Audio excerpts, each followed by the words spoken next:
Hello.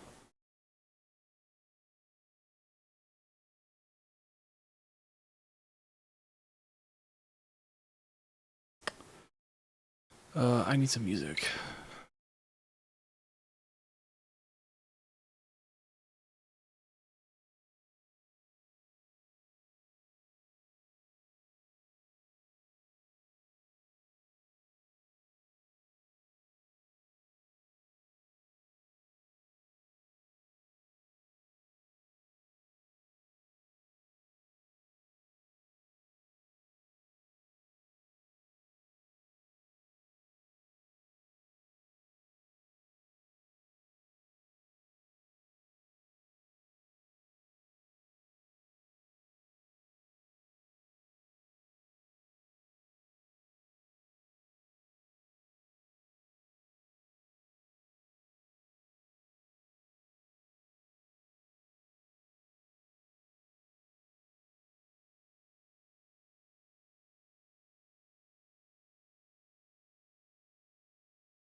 How do I?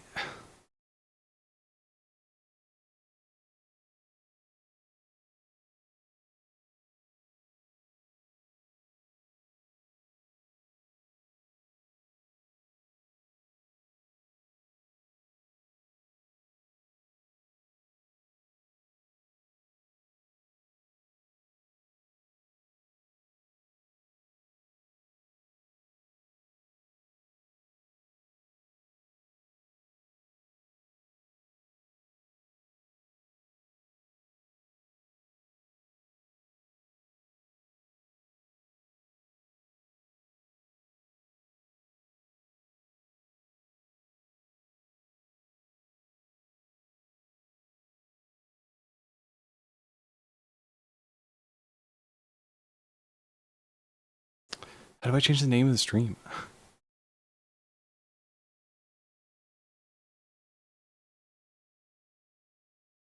like this shouldn't be difficult.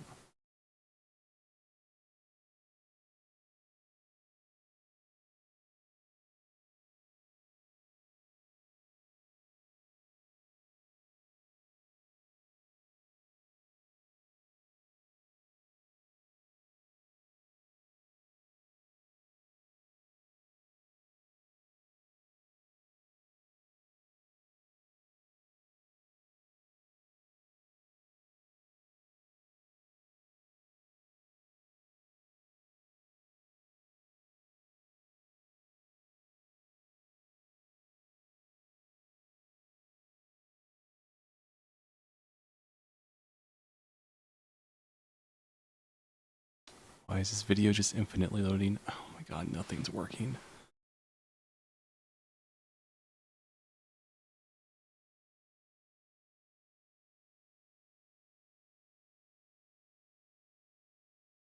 I just want to change the name of the stream and the picture.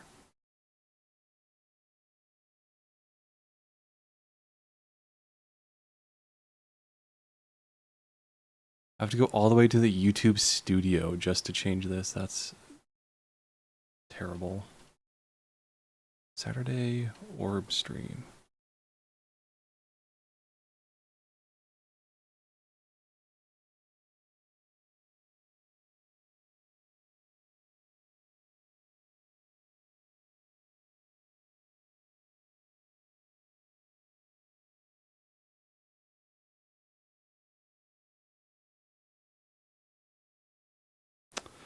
My music still isn't fucking playing. Oh my god. Fuck that. I'll just use Music B.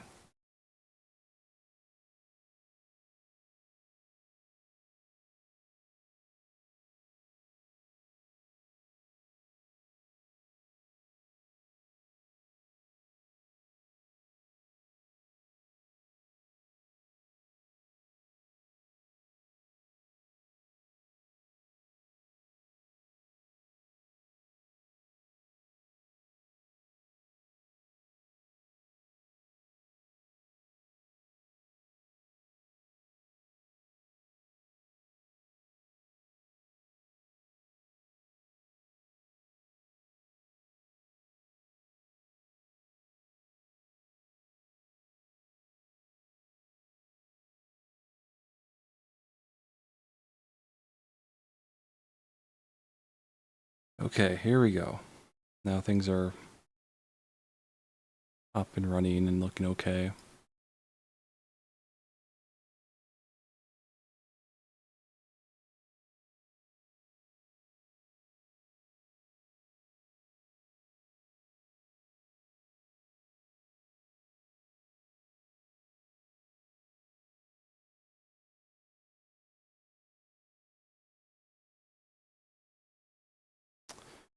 No one's here yet, so I guess I'll start with like Demon Souls or something, wait for people to like trickle in.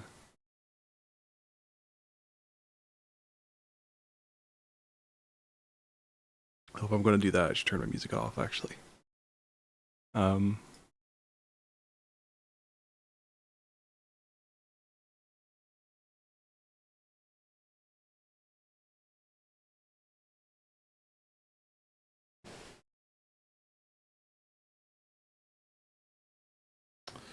There's another new update for emulator. Wow, cool.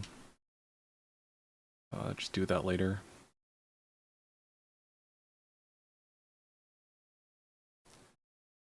Let's see, how's my audio? Can you guys hear me?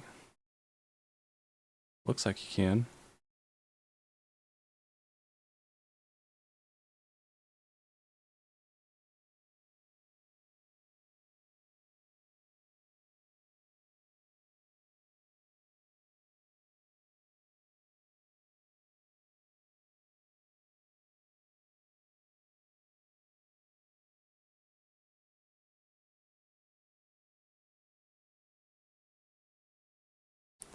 Should already be set up.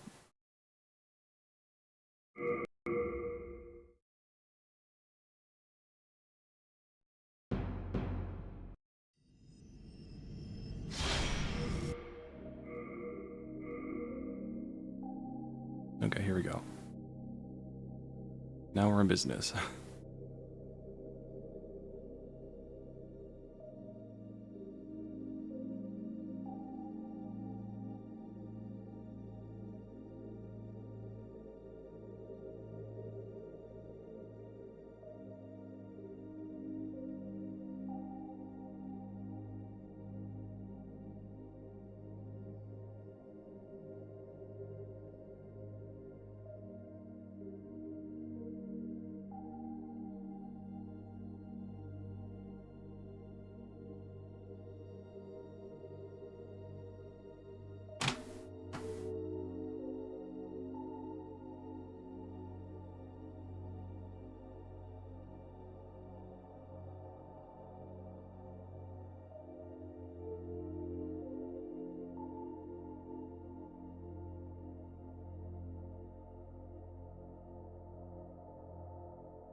think it's this guy? I don't remember. I think you have two like magicians that look exactly the same. Yeah, this is it. Okay.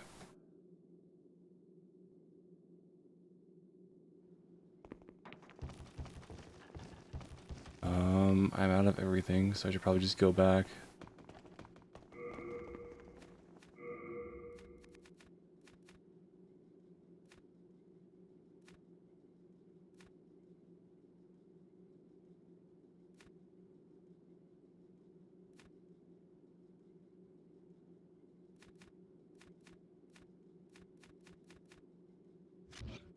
I don't know what the homeward bone is in this game, but I don't think I have one.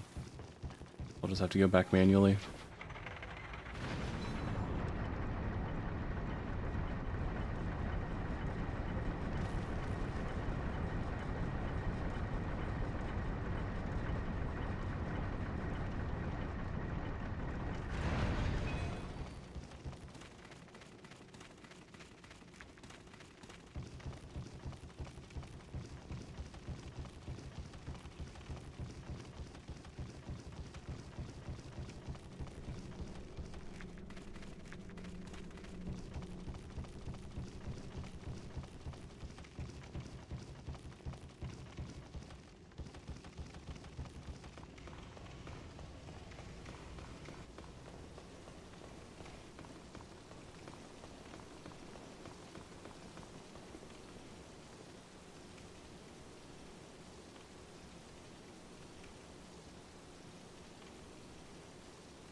This is a long boss run, holy shit.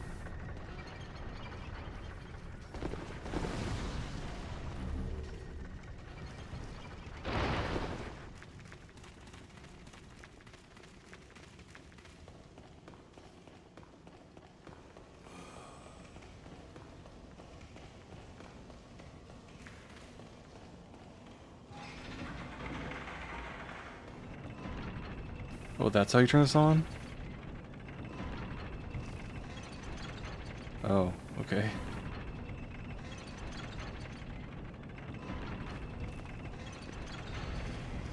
Oh, hey.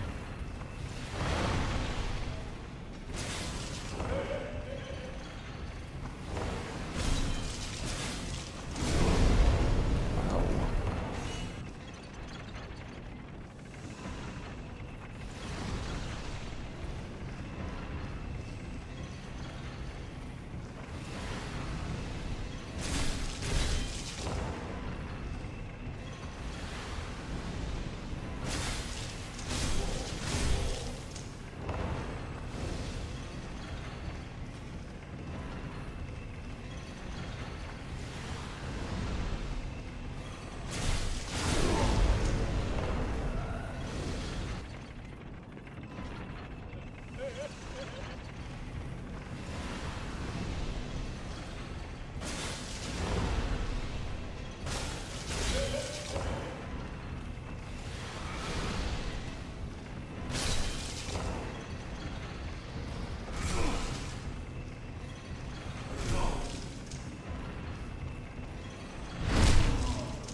Oh, these are the guys that threw the rocks. Okay.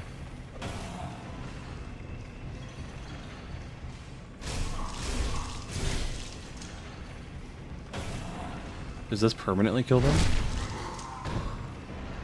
That's a pretty annoying trap.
That death? I feel like that's death.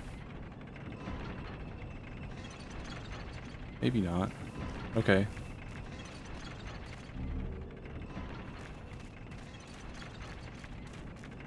Huh.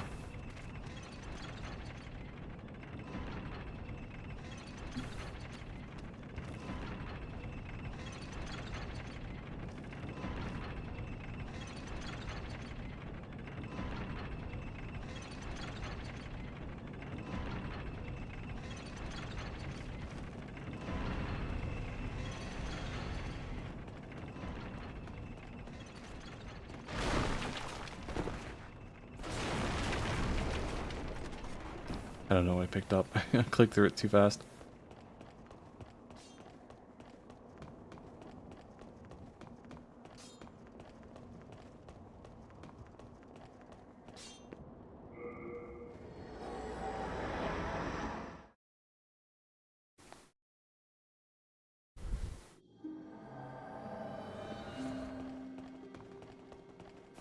I should upgrade my sword. It's simple. In trade with yours.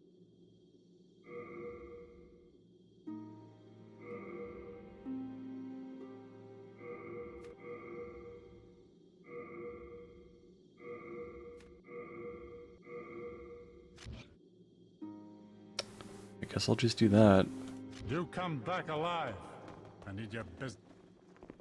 I'm with my wife, but I would be. I don't know what weapon I want to use in this game. I guess Mikado later. I've never used it before. But I should get rid of some of these big ass heavy weapons.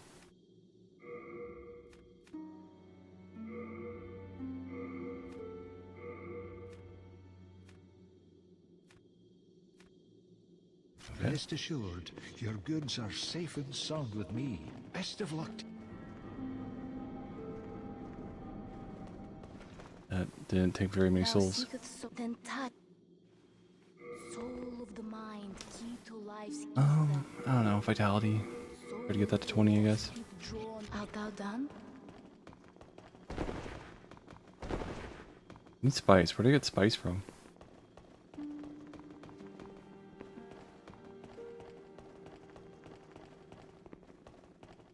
Back in the time that I lived below Boletaria Castle, King Alant left on some strange business, then returned with horrible demons in tow.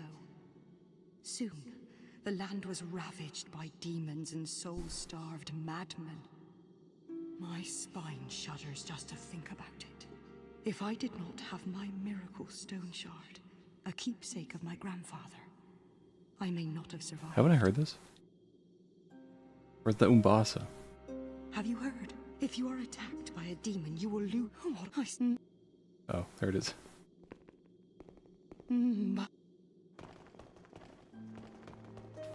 A warrior from afar, may you enjoy Vic Umbasa. I have sinned. I swore allegiance to Saint Urbain, and now I have... I need spice. Does anyone have spice?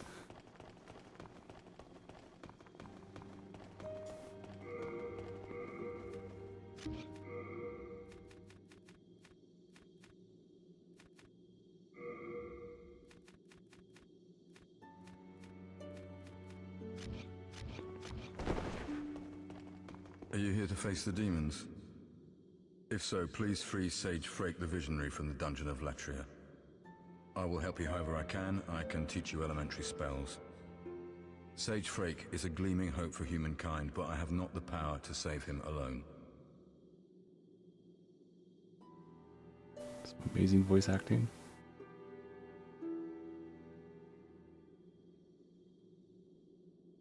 Sounds like me on my streams.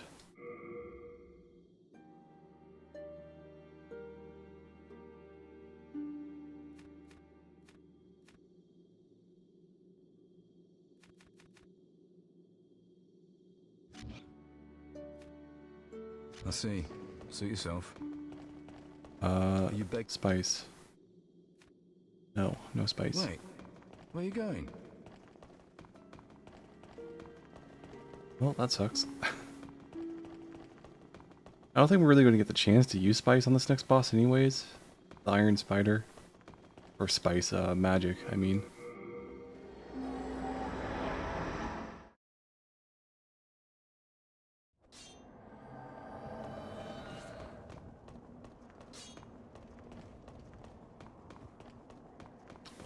Do the guys respawn and throw rocks? Let's see. Yeah, they do. That's annoying.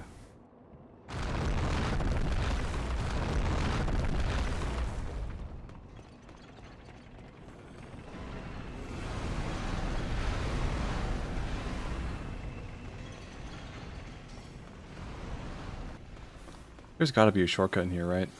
There's fucking dogs again. It just sucks.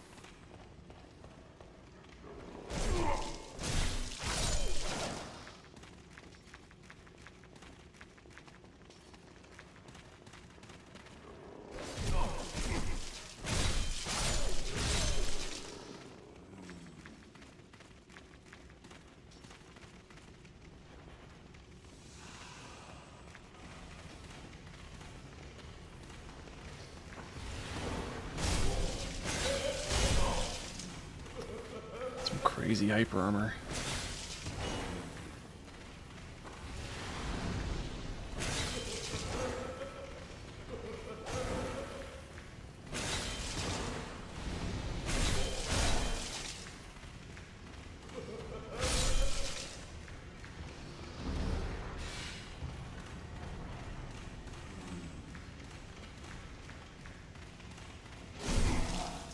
Cool.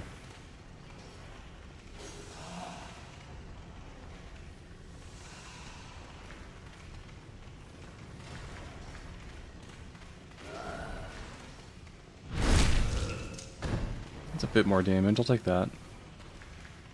You know what I could have done? I could have gotten an enchanted weapon and just used it on this next boss. I wonder how long it lasts, though. I know that stuff like never lasts very long in Dark Souls 1. It's never really worth using.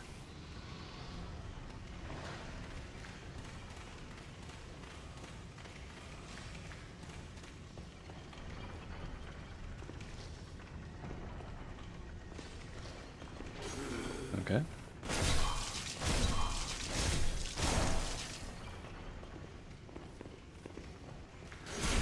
Great. Wonderful.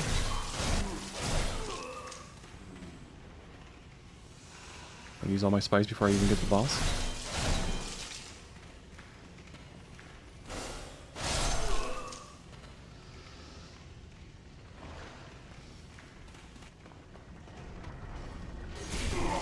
Cool. Cool. Wonderful.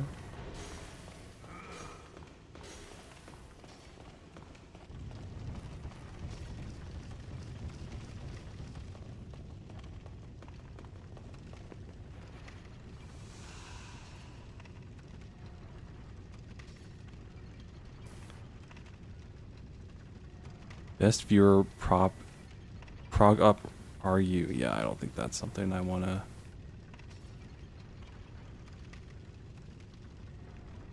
How do I?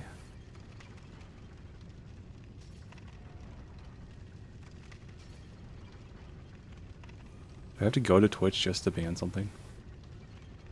That's really annoying.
Oh, there's a little button for it. Okay.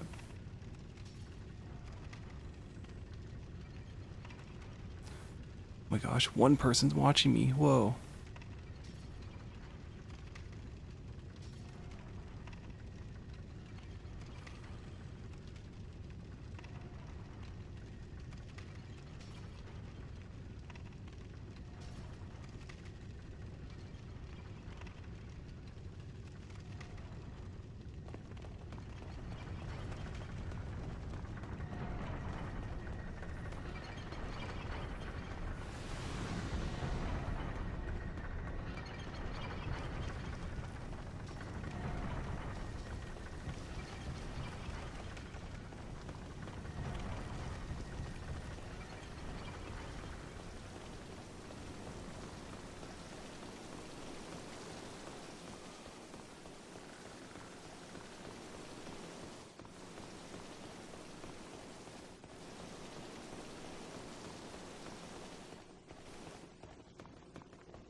Should really be talking right now, but I don't know. I want to save myself for the talking section.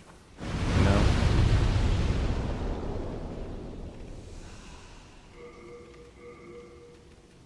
So once I start talking about Mythic, it's gonna be just talking, nothing else.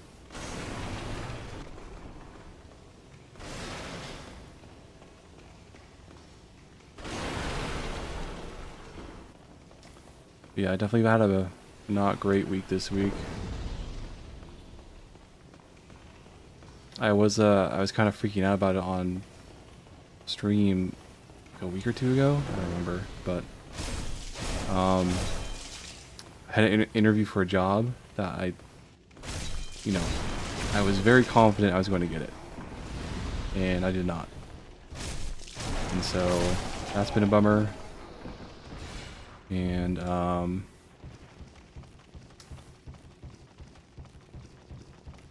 that's been a bummer. And this week I've just been kind of really feeling my situation again. But I think I'm just sick this week too. I think I'm just sick.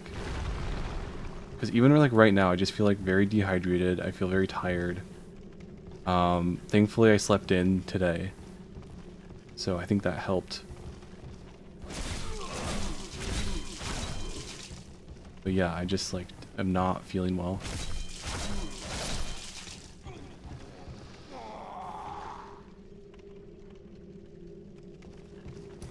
And I keep getting like awful advice from like old people about like what to do about being unemployed, and it's just like all their advice is just terrible shit that isn't helpful.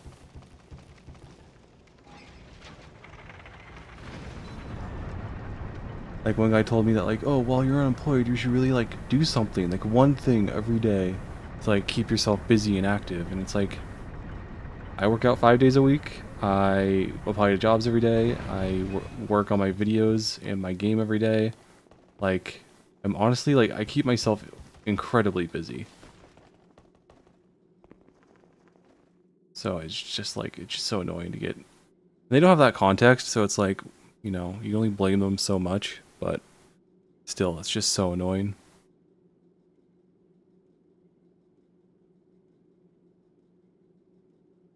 Is the magic dagger good for this boss? I wonder if like that's why they put it like right in front of the boss room. Whoa. That does way more damage than my weapon. What the fuck? Okay.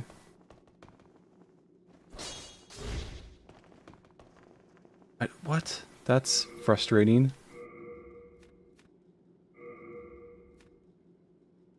So I just upgraded my short sword twice, and it sucks compared to the crisp blade. That isn't upgraded at all. Okay, well I wish I was paying attention to that. There we go.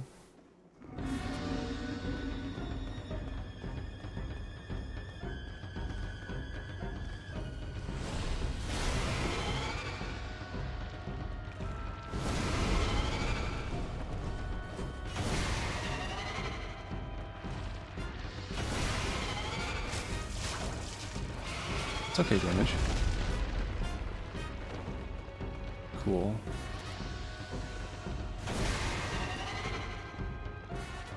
Yeah, this really is the kind of boss you just have to tank. That's so fucking annoying. And you can't block that.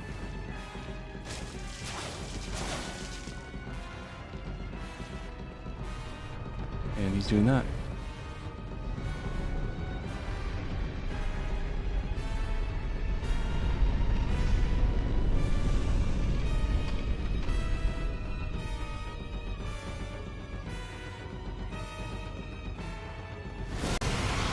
Whoa.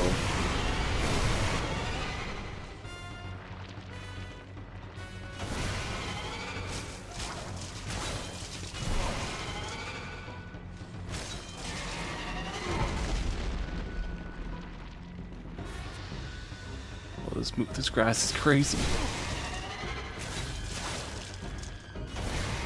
I'm not doing that bad though.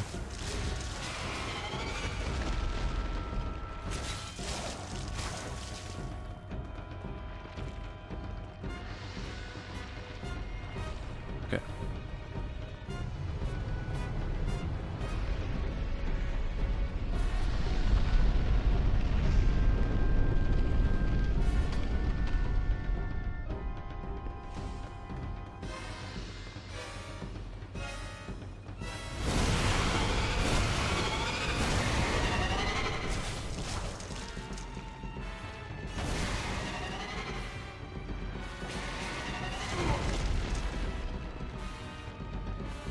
Epic queuing.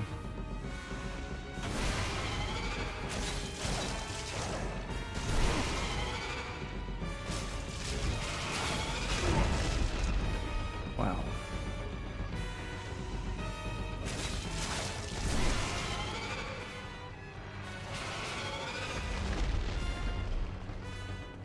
Have any healing?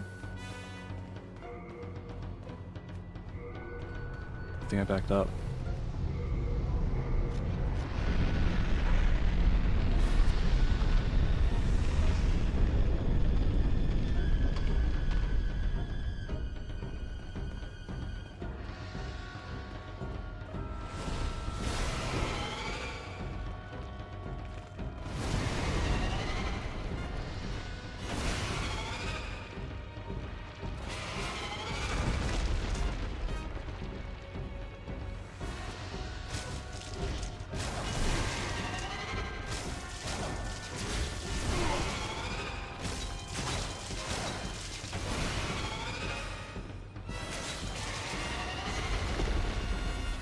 I actually dodged it. Wow.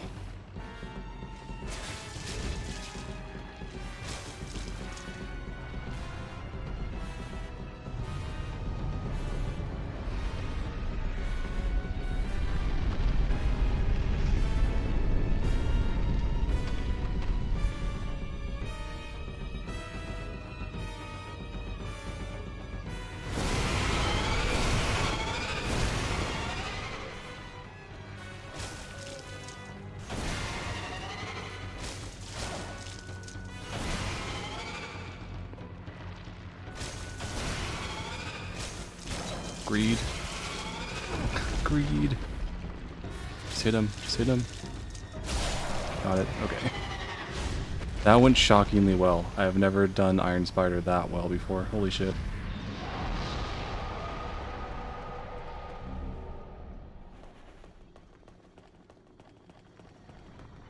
I was certain I was going to die.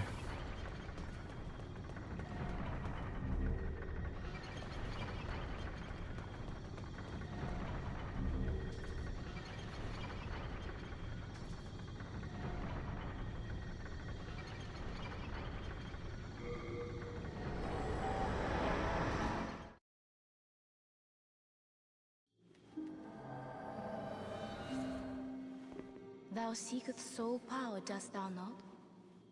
Then touch. Soul of the mind, key to life's ether. I guess just vitality. Soul of the lost, art thou done?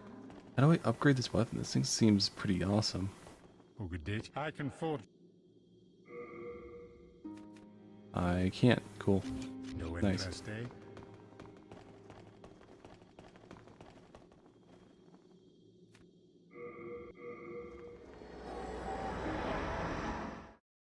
Isn't the second boss this area like Flame Lurker or something? Something insane like that? Maybe I should go somewhere else. Ooh, that damage. Holy shit.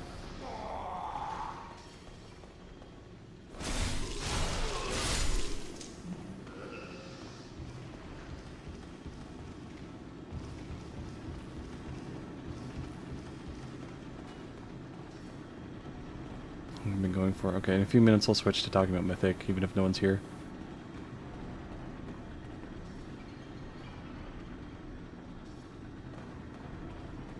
Explode.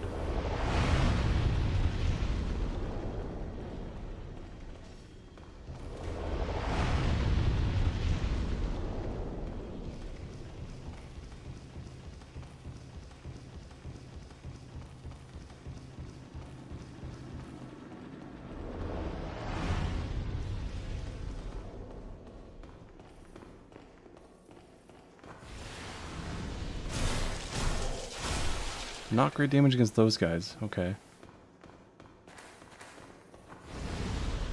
Wonder, can I...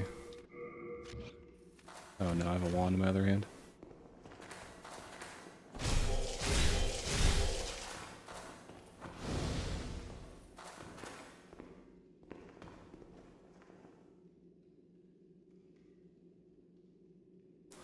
High-level Demon Souls gameplay.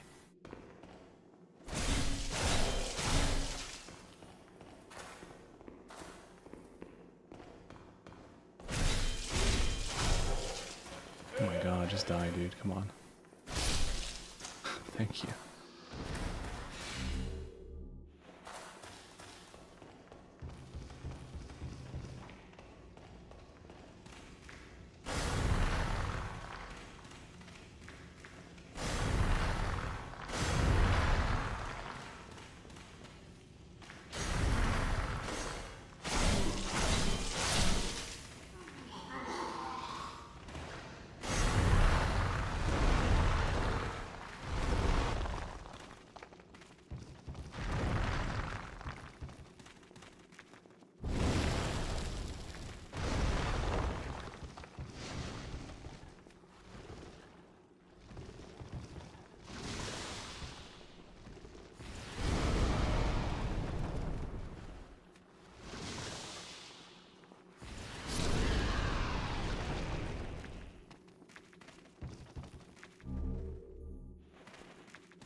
That's some awful damage.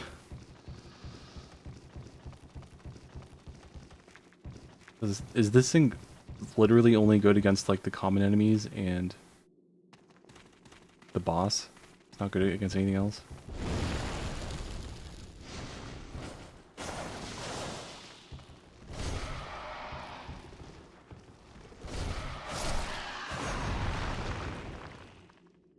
Handle that guy okay.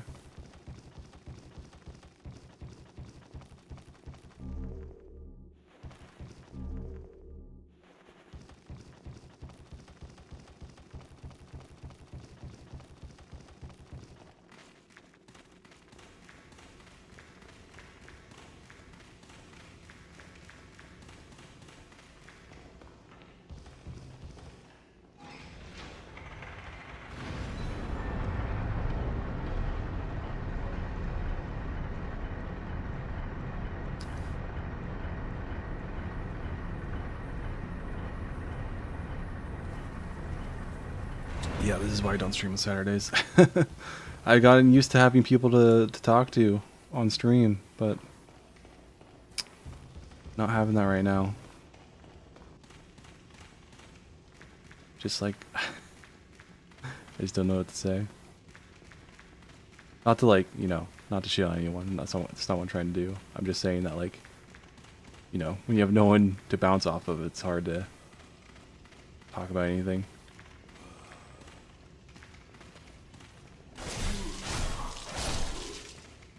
there 2 guys here? No.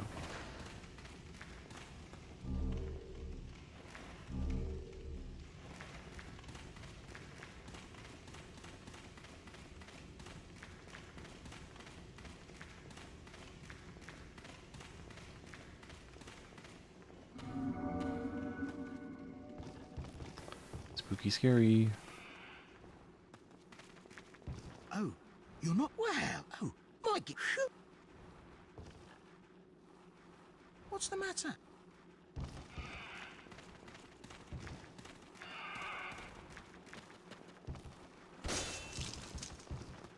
$29 damage, epic.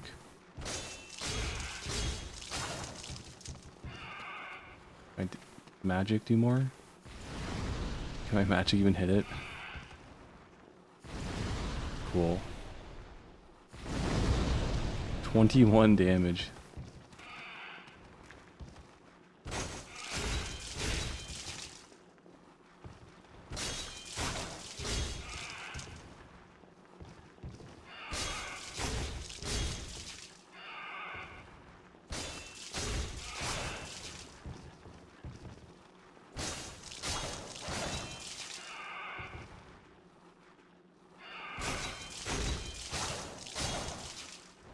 There's no like grass crest in this game, right? That helps with like stamina regen.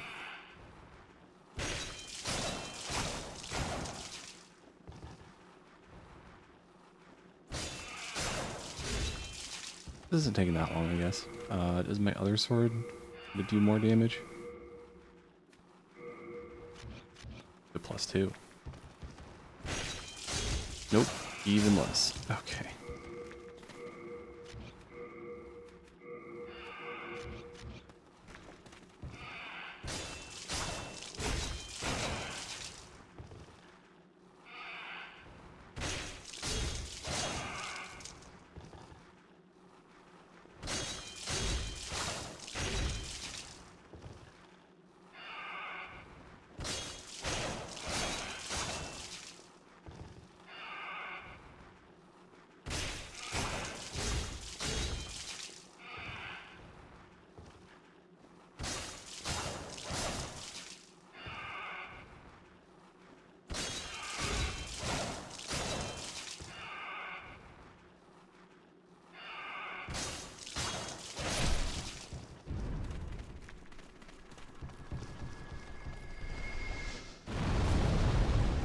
Patches, no!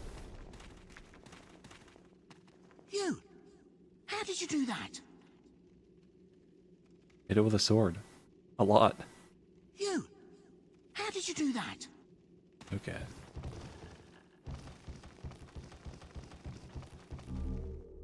Club, cool.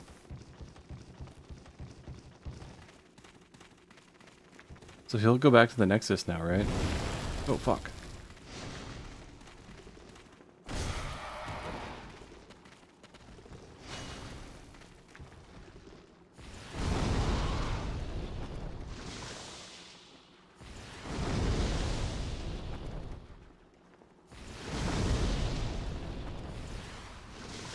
My god, please. Thank you.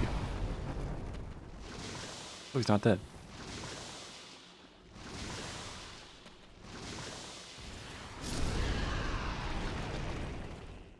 What?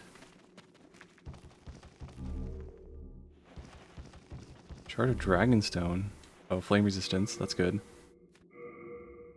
That'll be useful for this area boss. And the lava.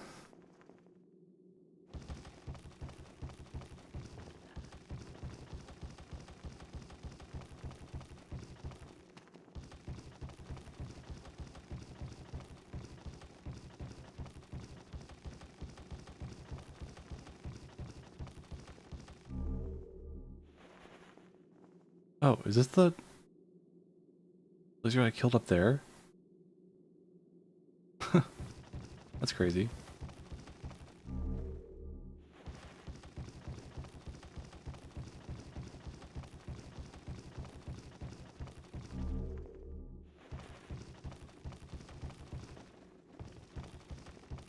But okay, I can switch to Mythic now. Yeah, I'm pretty sure the boss this area is not something I want to fight right now.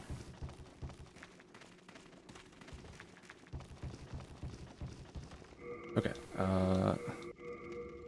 Please don't drop my inputs. Okay. So let me turn that off. Back to intermission.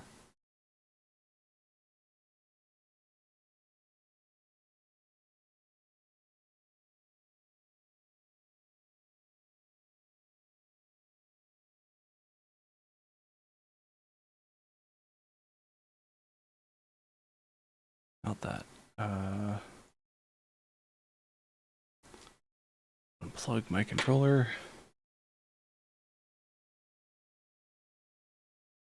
Let me turn my music back on too.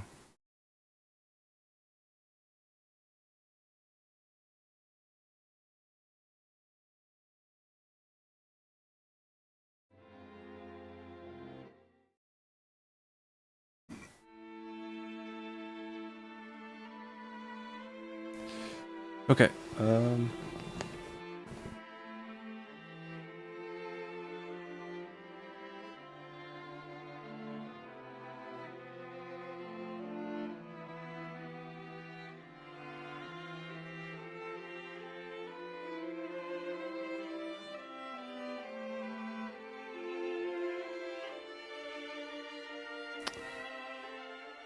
So, I got questions in the Discord about how, well, not, it was brought up, it wasn't really asked, but,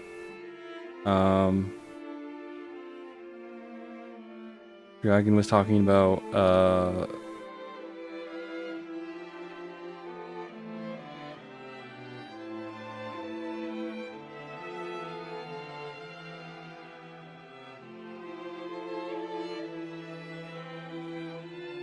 he's talking about a system to kind of trade out,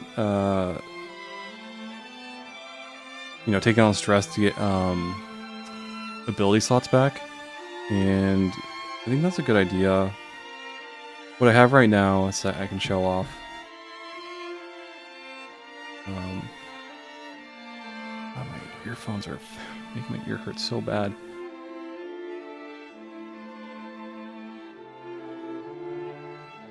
Let's see, so for ability slots, let me find that. Ability slots. These go to the top.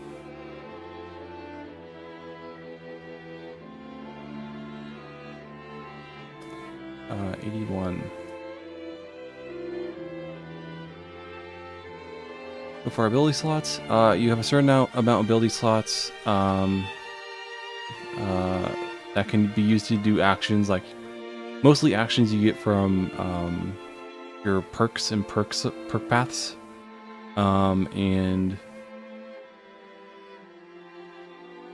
they function a lot like spell slots, but unlike in spell slots in D&D 5e, here.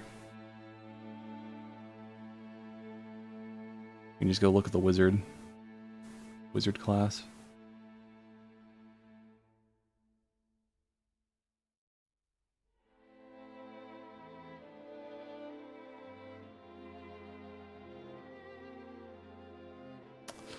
In D&D, you get spell slots for certain levels of spells, and you know, looking at the wizard, how, you know, when you get access to those spell slots, they are tied to a certain level, so you can use that spell slot to cast a level of spell that is at the same level as the spell slot or lower, and this can be kind of confusing for newer players. But so I decided to simplify it in my system, where there's just ability slots where you get a number of them equal to double your level. So once you get to max level of 10, you'll have 20. And instead of D&D, where you can only use them on certain levels, in this game, you can spend them on whatever you want. But perk abilities and abilities that require ability slots, require a different number of them. So some require 1, others require 2, and some require 3. So ability slots they don't have specific levels tied to them, but you do need to spend a certain amount of them to be able to do certain things.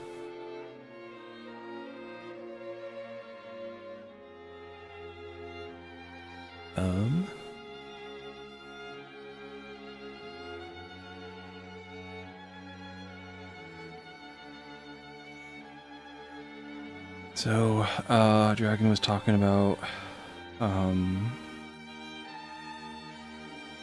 was like from like last week, so I gotta scroll up a ways.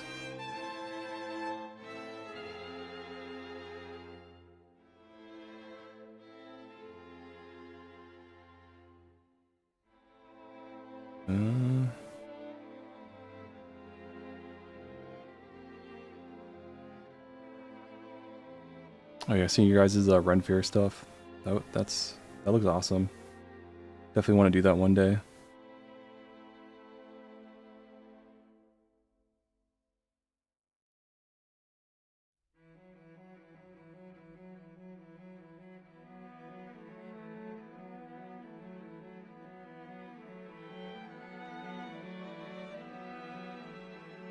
Is it further up? Wow, where is this? Oh, there it is. But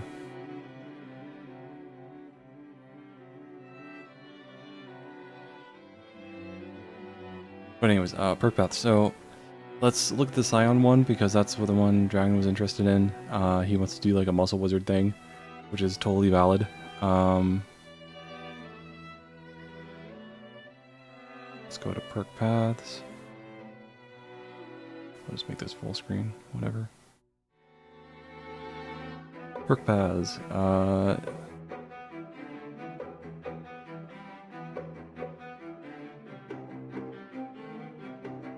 guess they're still called maneuvers. Okay. Scion Tier 1.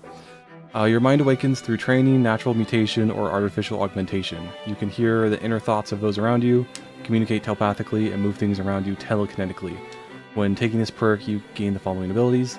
Telepath. You can read the thoughts of those around you. Reading surface thoughts is relatively easy and hard to detect, but extracting specific information that your target wishes to hide is a challenge. When attempting to read the mind of another, roll an intelligence check. Oh, maybe that's wrong. Maybe I need to update that. Maybe I'll just keep it the same. Well, no, it should be cognition, because everything's based on cognition now, so...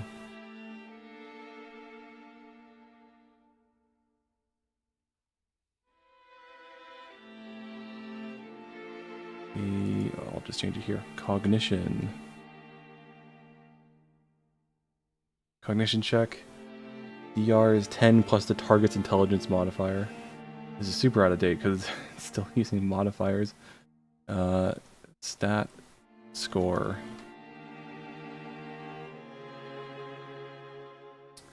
When attempting to read the deep mind of another, roll an intelligence check.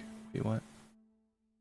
Attempting to read the mind of another, roll a cognition check. DR is 10.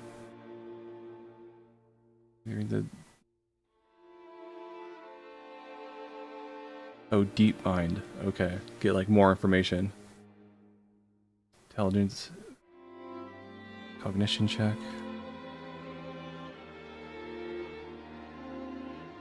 Let me make a note on this then, because I should probably double check them all then if Scion is this out of date.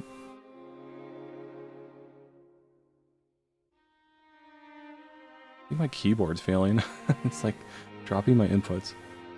Double check perk path. Descriptions to make sure they have up to date wording. Wording, not working. Descriptions. Not abilities. So roll a cognition check. DC is 10 plus 2 times the target's intelligence modifier. Minimum of 10 to get the deeper information. I guess that's up to the ND on the kind of what specific information you get. The range is 60 feet for surface thoughts, but 30 feet for reading the deeper mind. In combat, reading the minds of enemies has a tier of snag.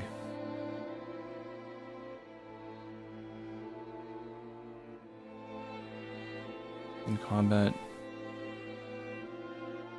you have a tier of snag. When attempting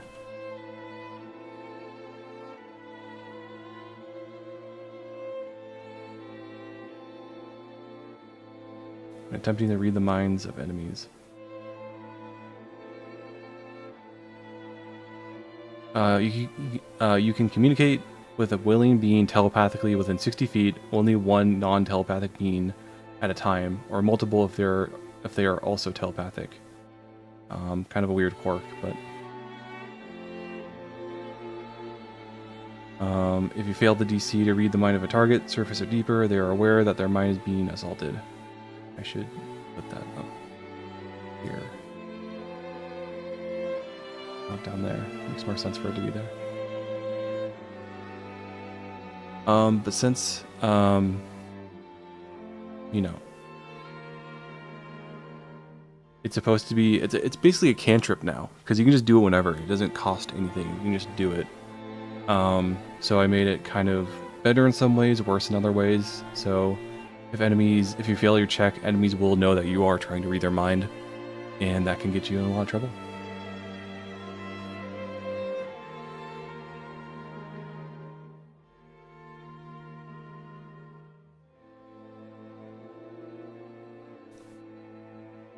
You also have telekinesis. You can use 2 actions to use your mighty mental powers to affect the world around you. Using your mind, you can lift targets, objects, or people equal to 1 inventory slot in weight. If your intelligence is 1 or lower... Wait. You can lift targets, objects, or people equal to 1 inventory slot in weight. If your... A lot of errors here, oh my god. Embarrassing. If your intelligence is 1 or lower. 2 inventory slots if the weight of... If your intelligence is 3, and 3 inventory slots.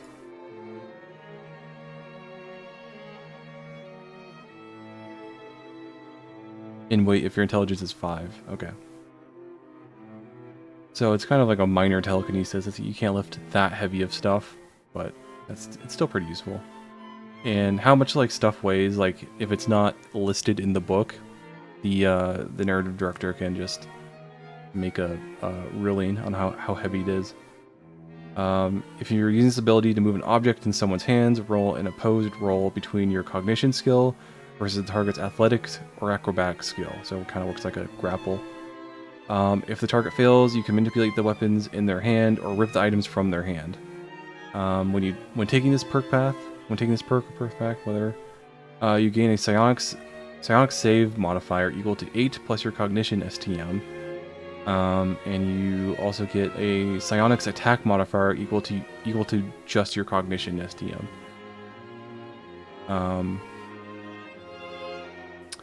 Reduce your psionic ability save DR and psionic attack modifier by 2 if you're wearing medium armor, by 4 if you're wearing heavy armor. So it's kind of keeping the perk path in line with kind of the wizard archetype of you generally can't wear like heavier armor with it. In this game, you can like rationalize it. I was like, oh, the heavy armor is interfering with your ability to use your abilities or something. But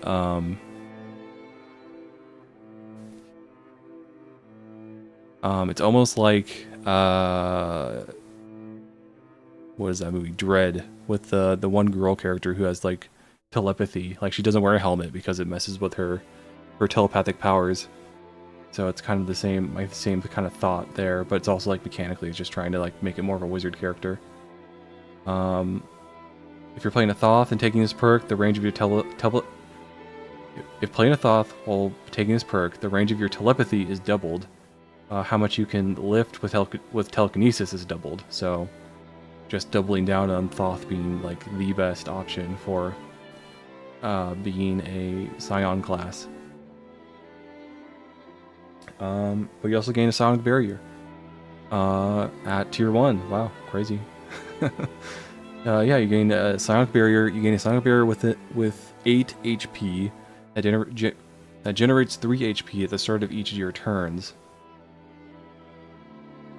That's 8 HP. I should probably say that's like max.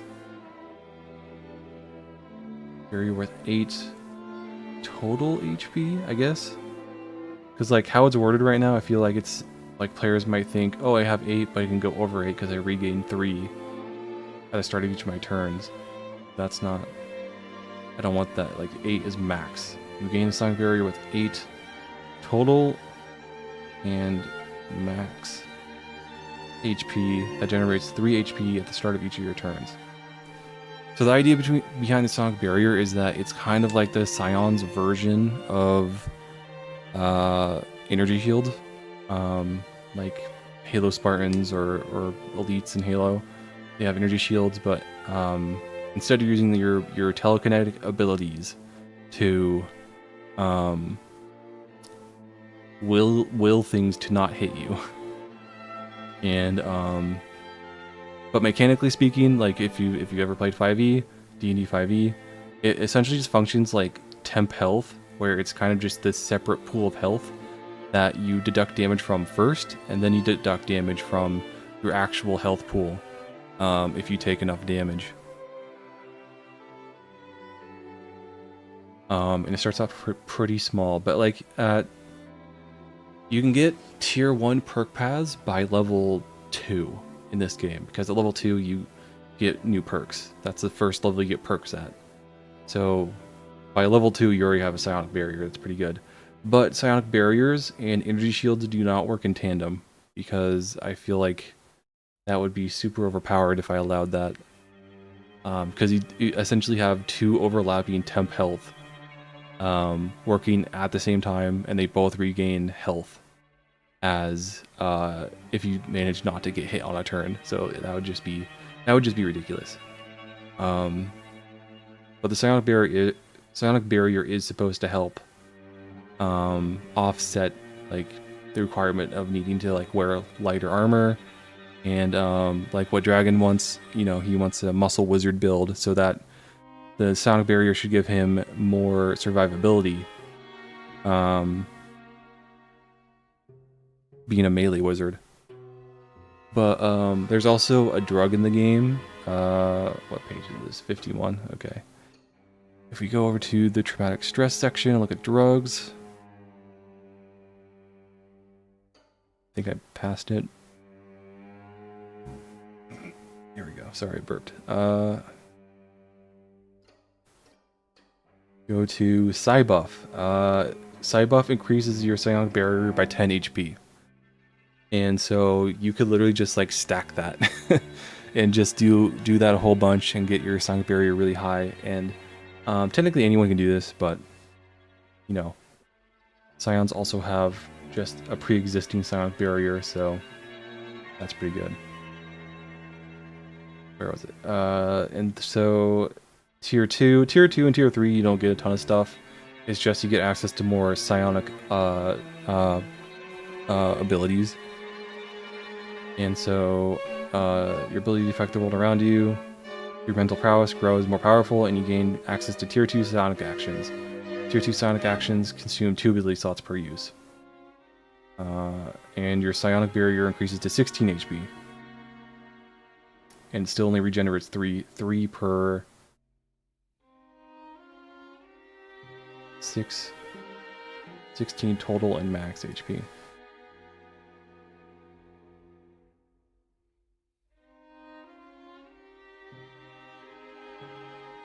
(32 total and max HP. And it still only regens 3 at the start of each of your turns. And I'm a little worried with how like Psionic Barriers and Energy Shields work right now, because right now they have a certain amount of health.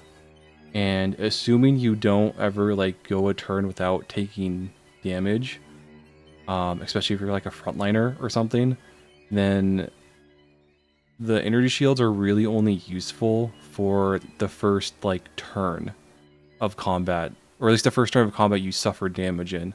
Because after that, you're going to regain health. The amount of regained health you you will get back at the start of each of your turns is so low that it's really only reducing damage by a couple of hit points, which can still, like, over the course of the entire combat, vastly increase your chances to survive combat. But still, it just seems like very inconsequential, and I don't know. I think I'm thinking like I could change it so that maybe it works like Dragon's Breath, maybe, where at the start of your turn you can roll like a assuming you've gone through all of your energy shields and they're at 0. At the start of each of your turns, you roll like a d6, and it's like a 5 or 6. You just get all of your energy shields back again, so they can reduce a lot more damage on a single turn than basically just reducing damage, a very small amount of damage consistently each round. That might be a better way to do it. And the same goes for Psionic Barriers. I might change it to work like that. But yeah. And then in Tier 3, it's like Tier 3. It's just like Tier 2. You get access to Tier 3 abilities. And Tier 3 abilities also consume 3 ability slots per use. Psionic Barrier, it's also increased to 32 total and max HP. That generates 3 HP at the start of each of your turns. So, pretty good. And by the time you get access to Tier 3, you'll be level 6. And so you'll still have 2 more levels after that where you can get perks. So you can delve into another perk path, or you can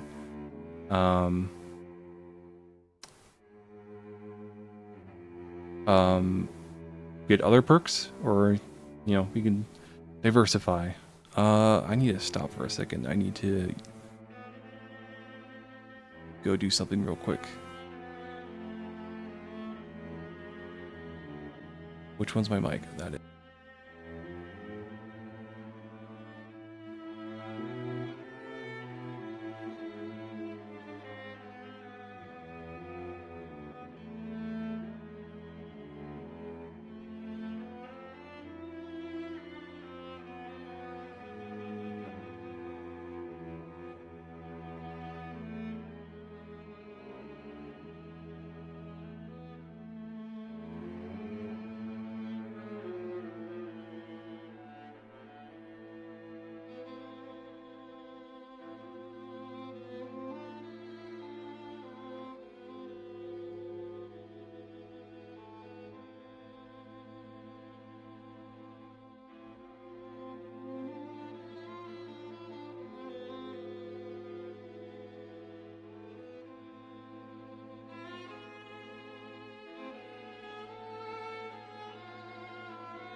I just saw someone join and immediately leave.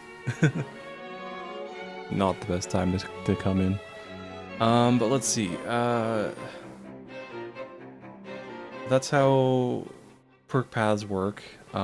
Generally, they all work that way. Robot Companion does not. It works kind of differently, but that's something I can go over in another stream or something. But let's go to... what was Dinosaur? What else did he say?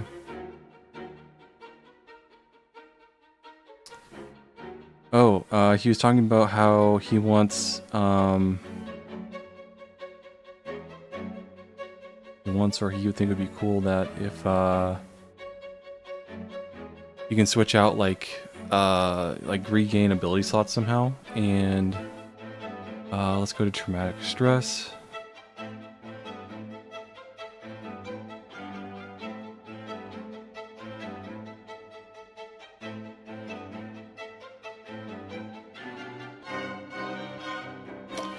Under Beneficial Stress, you can...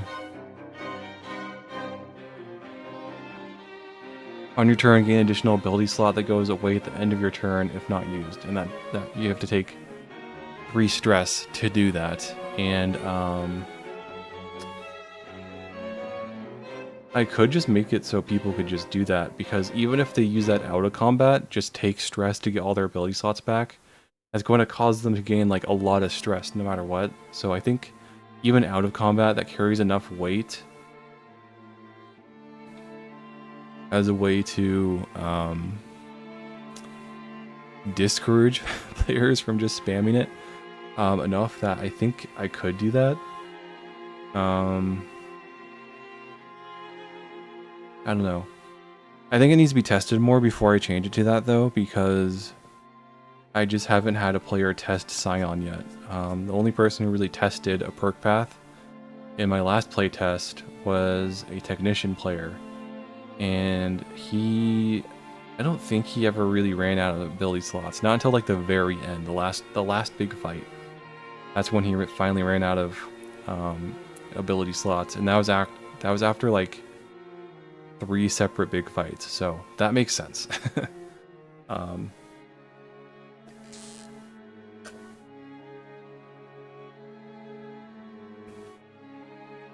Oh, is my mic on? Yep. Okay. So I feel like that makes sense to me. So I think I'll like wait on changing it for right now, because I just don't know if getting ability slots back by spending stress is going to be OP or not. I doubt it, but I don't know. The more I think about that, the more I think I need to like really overhaul the panic table, because I just feel like it's not... the consequences of suffering a panic attack isn't like big enough right now.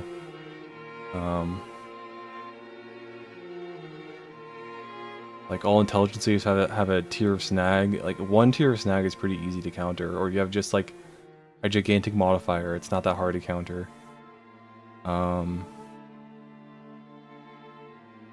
Yeah, I think I just need like, I think they need to be like big impacts, because like I want a panic attack in this game to have like major consequences, especially if I change it so that players can just get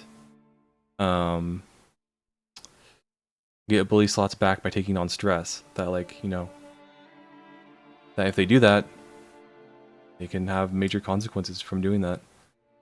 And these consequences don't feel major enough. Like the consequences need to be like, you'll lose an entire action on your turn. Out of 3 actions, you'll lose 1.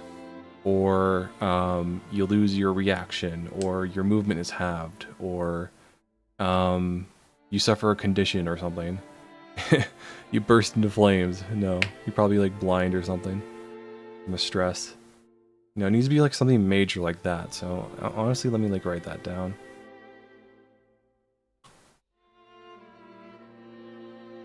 Overhaul panic table to have much more harsh consequences.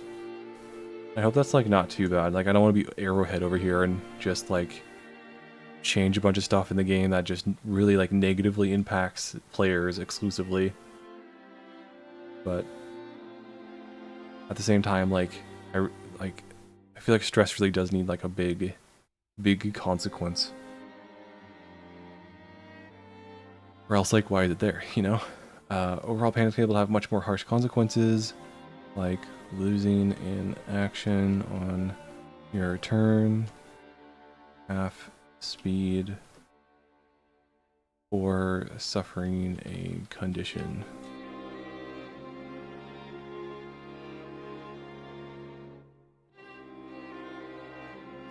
And maybe I can also like shrink the size of it, because making an entire D20 table is like, it takes up a lot of space in the book, and it's kind of hard to like make things for an entire D20 table. I think that's part of the reason why like so many of them have like very inconsequential consequences.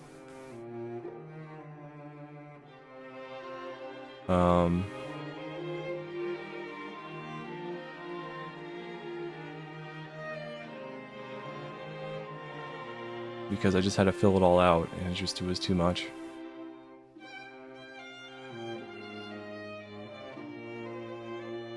But yeah, so back to perk paths. Let's go check out the Scion perk path. And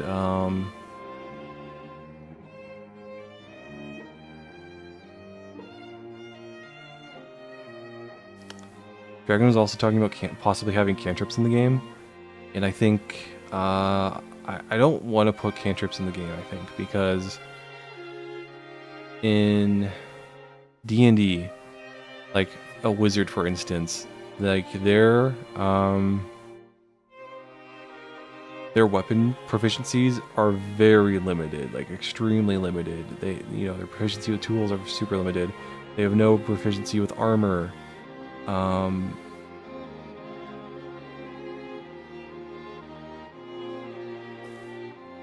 And so the whole point of like cantrips for wizards is that once they run out of spell slots, cantrips can kind of stand in and be that backup thing for them, where they can continue to do reliable damage while having no spell slots. And so I know not all cantrips are damage focused, but still, I think that's kind of the purpose of them, to like continue to give caster focused classes utility after they run out of spell slots. But in Mythic, that's not really an issue, because with how Mythic works, let me pull up the blank character sheet. That's old, but it'll still be useful for examples.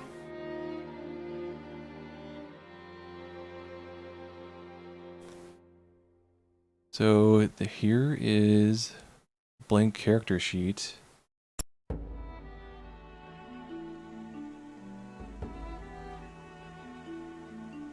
I should change the music. I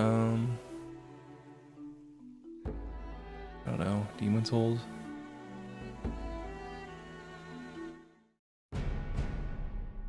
Short.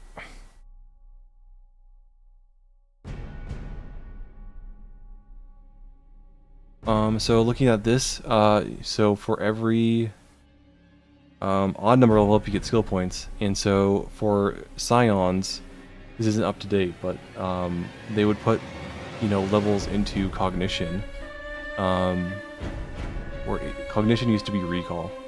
So you take skill points and get this up to like however high you want it, like professional, and that will give you +3, and then if you're min-maxing for a Scion, you probably want to get your intelligence up to 5. Oh, this is an old system, so 20. And so getting your skill training higher and your base stat higher, your total is now 8. And I just lost my train of thought.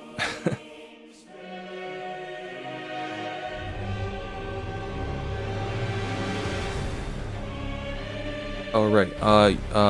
You can put like a lot of stuff in cognition, but look, you still have skill points left over. So if you want to be melee focused, you can put a lot of points into melee as well. So make that professional as well. And so now you have 8 in recall, but you also have 3 in melee. And actually this would be higher because each melee weapon has you apply its own individual stat for what it wants. Because some melee weapons have you add strength, other melee weapons have you add dexterity. It's up to what you want, but yeah, so cantrips for 5e are important for casters because they can't really like swing swords or use bows that well because the class literally just like doesn't really let them do that very well. You know, they can use quarterstaffs and stuff, but that's kind of it. And through my time in Baldur's Gate 3, that's not a very effective way of playing the game as a wizard. So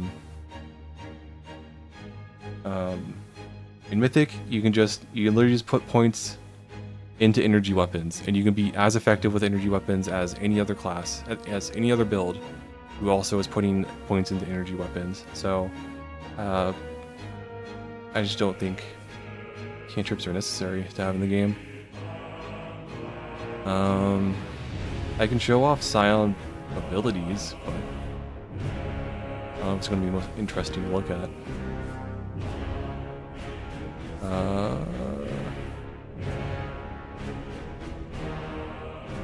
Psionic actions. So psionic abilities are very much like messing with people's brains. It's kind of like I think it's called charming? No, enchantment. Enchantment spells in D&D, where it's all about kind of controlling people's brains, but it can do some other stuff too. Like you can just throw stuff at people with like your telekinesis with telekinectos. And with how perk abilities work in Mythic, you can upcast them. That's not what it's called in this game. I don't really have a name for it in this game, but you can cast it like you can use it as like a tier 2 version where it has a greater range, does more damage, and they're kind of all like that. They have like a slightly more powerful effect.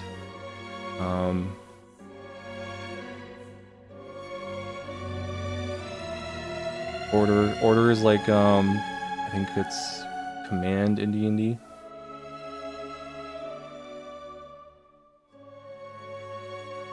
But they can also, unlike in D&D, where you like most things need line of sight for them to affect targets. Scion and technicians, but they kind of do it in their own way. Scions can use the detect brainwaves ability, which lasts for 1 minute and has a range of 30 feet, and you can detect organic brains like through walls, like just anywhere around you in 30 feet. So you can target people just by that. And that can be very effective. And at higher tiers, it's increased range. So you can just, through a wall, attack an enemy with a very powerful mental attack at up to 90 feet away. But it does take up three ability slots because you're casting it at the tier 3 version. So important to keep that in mind.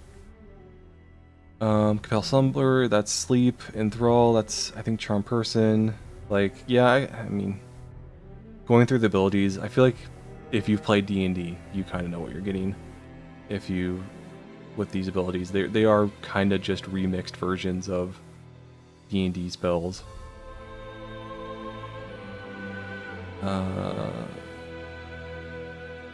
Let's see. What else were people talking about in Discord? Scion with a minigun, yeah. I mean, you can do that if you focus intelligence and strength, and then get a powered exoskeleton later in the game. You can 100% do that. Kind of crazy, but needs some testing.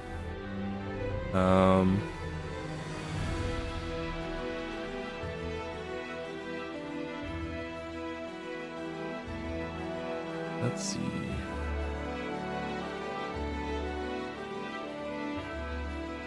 I should really make just like a section of the Discord just like questions about the game, like extreme questions about the game.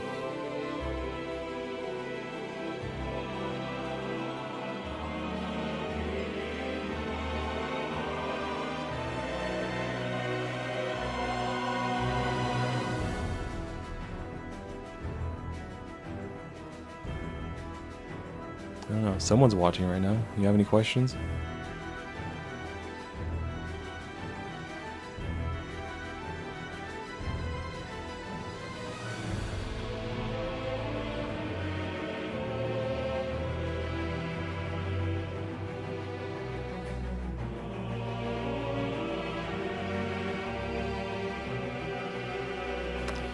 Oh yeah, there's some discussion on like the action system. I already explained it in one of my videos, but like I just really like the Pathfinder's action system. Even though I'm not like the biggest fan of like the wider Pathfinder game system, but its basic like 3 action system that I think is really good. Because as I say in the video, in D&D, it's a weird system because you have your main action, which is like flexible. You can do almost whatever you want with that action. But then you have your bonus action, which is very limited. It's limited to only stuff that is specifically marked as something you can use as a bonus action. And then movement is only for movement. And I think even if you want to jump, it might be an action. If I remember correctly. I don't remember. And then what's that? That's action, bonus action, reaction. Also highly limited. I'm okay with that being limited though, because it's supposed to be in reaction to stuff. Then you have your, what is it? Action, bonus action, reaction, movement, and then object interaction, which is like, I mean, it's nice that that's like a separate action than your main action, because it's so annoying and when you're playing D&D and like you're hit by an effect or something and you are forced to drop your weapon or drop something. So it's nice to have an action apart from your main action that you can quickly just pick something up or pull a lever or something like that. Because like the amount of times I've just been in a situation where the DM has told me like interacting with something costs like a full action to do. It's just like, it's ridiculous. It's dumb.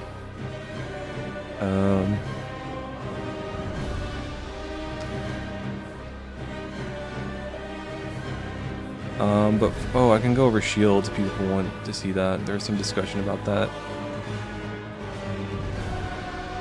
I can jump to shields. Shields like work primarily like how they do in D&D 5e. Where's armor? I think it's below. Weapons, armor, shields. So they work like how they do in 5e for the most part. You know, you buy it, you equip it, and you get a bonus to your AR. And AR is the same as AC. And it's not like in Pathfinder where you have to spend an action to gain the bonus from the shield, which I've always thought was really dumb. It's just, you just get it. It works like how it does in 5e. But shields can be used as weapons in Mythic. They have weapon descriptions and they do a certain amount of damage. And they can be thrown and be used as melee weapons. So, you know, if you have a sword in one hand, a shield in the other, and you're up to an enemy, based on how this game works due to its hand system, you can run up to a guy, hit him with your sword, and then bash him with your shield as a single attack action. So I think that's pretty cool. And shields are kind of like function weirdly as weapons because they're not really considered weapons, but they still are considered weapons at the same time. Like, you know, just like I said, if you have a sword in one hand and a shield in the other, that does not count as dual wielding in the games, in how the game works. Because the last thing I want is someone suffering a debuff because technically a shield is a weapon. It's, you know, it's just kind of dumb. But yeah. they're not super complex. You can also do energy shields. Basically the same thing as normal shields, but they weigh like very little, and they're very expensive. Here's something that I don't think I've gone over yet in Discord or really anywhere else, but you have ability slots, and it sucks when you run out of those. But you also have charge slots, and charge slots are things that you use to activate your activate certain items or use your armor modifications. And so it depends on like what build you're making and going for, but you might use charge slots or a bit like one more than the other. You know, charge slots versus ability slots. But with charge slots, you can power things like magnetic plating.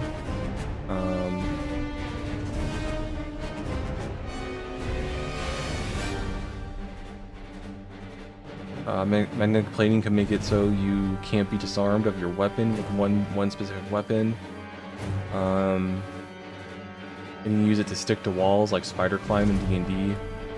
But like a lot of the armor and a lot of like how charge slots are used in a way called persistent in this game, which means that as soon as you take a long rest and get all your charge slots back after a long rest, a certain amount of charge slots, in this case with magnetic plating too, they are immediately consumed as soon as you wake up, because they're technically constantly in use. So armor abilities that have the persistent effect can be really useful, but they also lower how many charge slots you have overall for each individual day.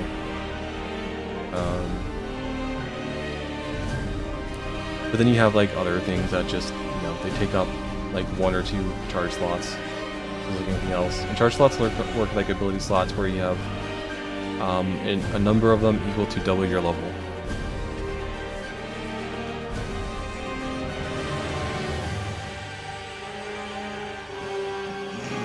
Oh, I'm sorry, I should not be burping in my microphone, I'm sorry.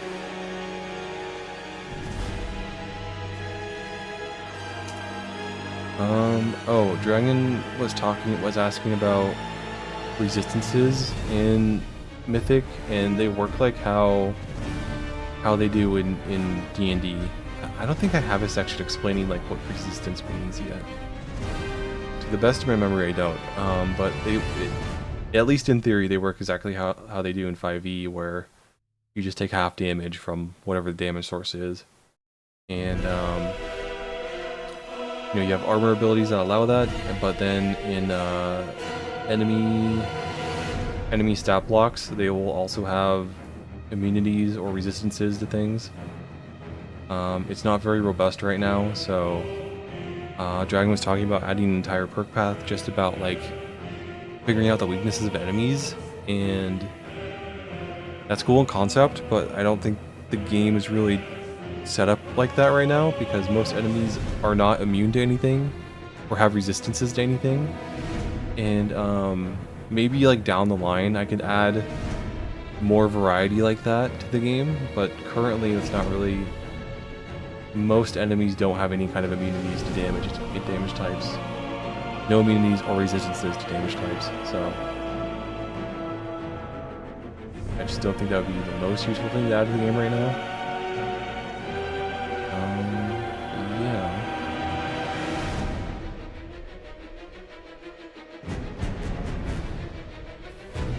What else were you talking about? Oh, we're talking about 4E.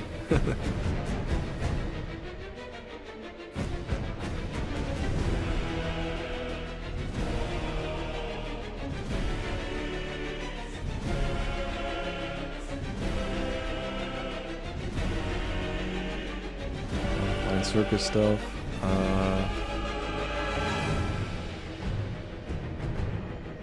And then Onion posted about Void Sea, super good find.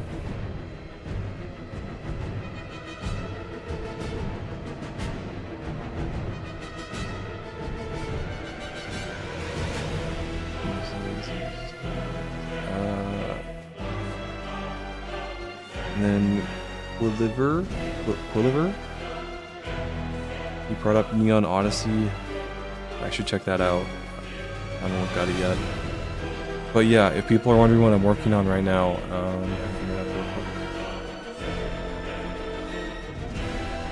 I really want to get back to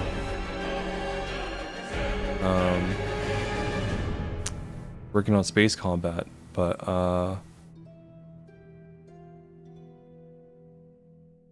I'm currently bogged down in working on enemy stat blocks, which aren't like the most complicated or annoying thing to work on, but that I have to convert a lot of them. A lot of their formatting's out of date. A lot of their formatting's out of date, and so it takes like a surprisingly long amount of time to go through and convert them all from how they currently are to how they should be, and it's taking a long time. And then I have normal combatants as an enemy type, but then I have aqueous combatants, hive combatants, animals, abnormalities, anomalies, dregs, and vehicles. Like another 6 categories of enemies that I have to go through and fix, because I know at least some of these are like horribly out of date. 28 dexterity? What the fuck? Oh my god.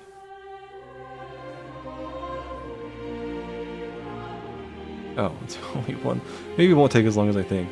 It's like Anomalies only has like one thing in it.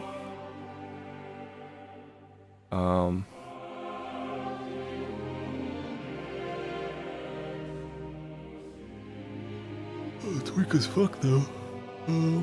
Yeah, that's just taking me a long time to do right now.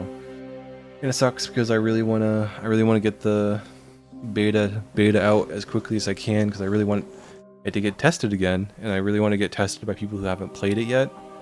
Because, you know, the more perspectives you get on it, the more it'll improve, because more people will find issues with it or find interesting things with it that maybe I could push more.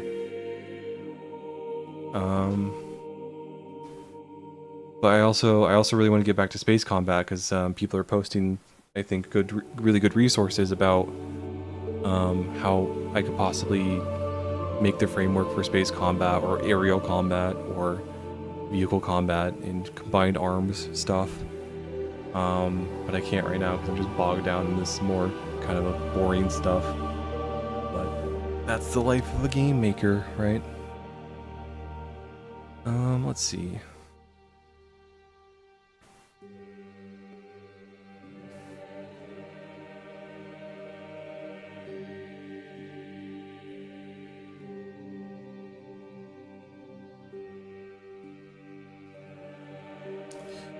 Oh, Onion Man was asking for if there's different ammunition types in the game. I can show that off really quick.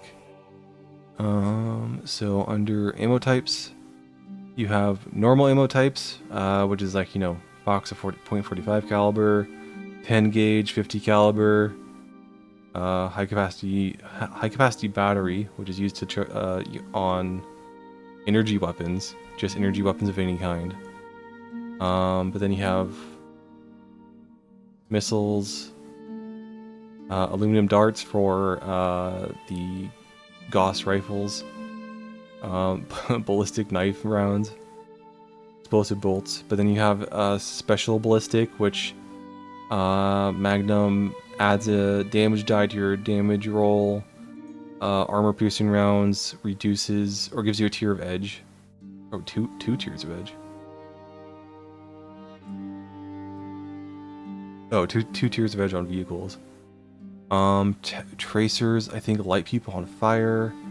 Acid burns armor, reducing their AR. Cryo slows. Incendiary, I think, also lights them on fire. Then you have Ricochet, that kind of bounces the bullet around, which will be interesting because there's also a perk in the game that lets you ricochet bullets to hit enemies around corners, so having those two things stack would be interesting.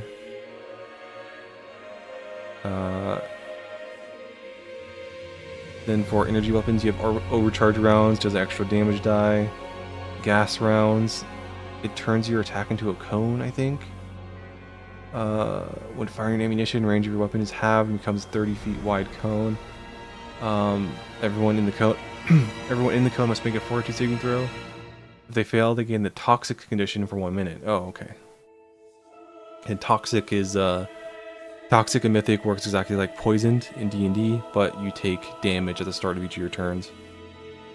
Stun round is non-lethal damage because I think it works like this in D&D, but I don't remember. But in Mythic, if you're using a ranged rifle or a ranged weapon, ranged firearm in any way, you can't do non-lethal damage. Like, how would you even do that? So you have to get special ammunition to do non-lethal damage with a firearm. So stun rounds for energy weapons, and I think it's rubber and beanbag for ballistic.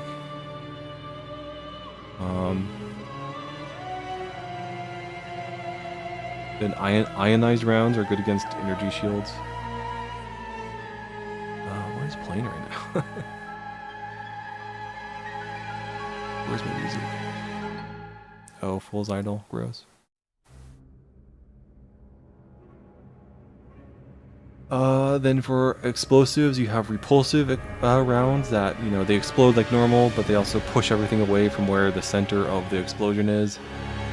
Implosion is the opposite, pulls everything towards the center of where it explodes. Incendiary just has it might light everybody on fire. Tranquilizer might put people to sleep. Flashbang, blinds if they feel they're safe. Then for kinetic, you have armor piercing, torpedo dart. When firing the munition, add additional damage die to your damage roll. Additionally, your weapon pierces additional 2 targets or objects in the line of your weapon fire. That's pretty good because Gauss weapons have stopping power, so they can go through. They fire like a lightning bolt in D&D, where it's like a line, and they can pierce several things. So you make an attack. The accuracy roll against everything in the line, and everything that gets hit takes damage. Reduced impact dart. That must be the non-lethal version. Yeah.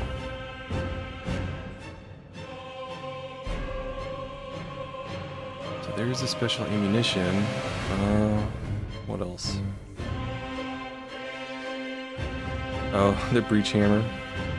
Yeah, I'll probably add an explosive hammer to the game at some point. I definitely take inspiration from Helldivers, even though I don't really play it anymore.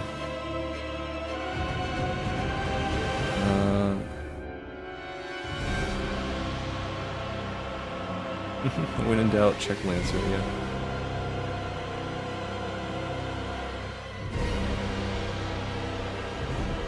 Oh, we're gonna show off the jump kit, the Titanfall style jump kit. Whatever that is. I think it's called a jump kit. Yeah.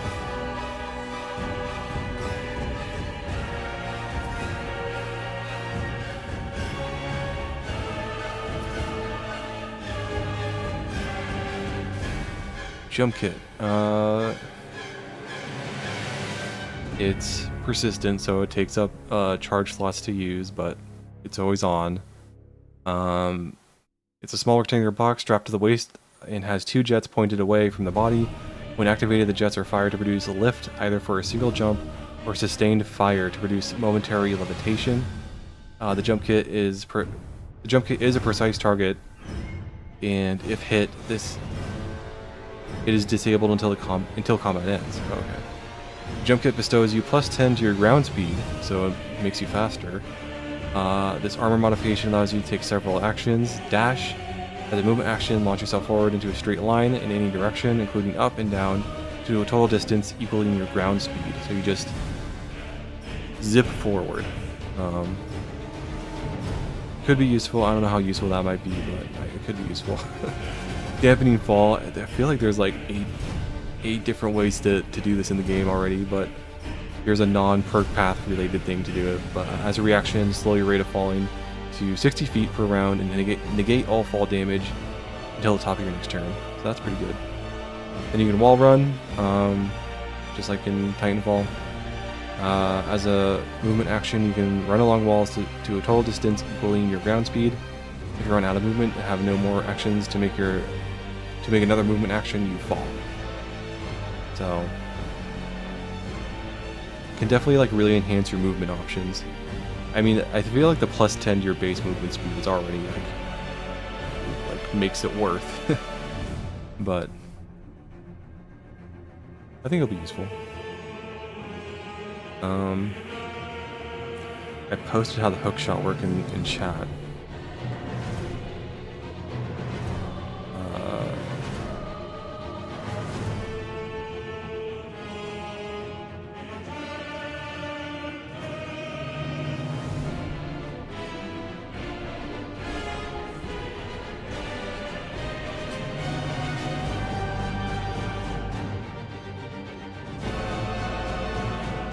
I think that's most of what people have been talking about. Does the chat have any questions?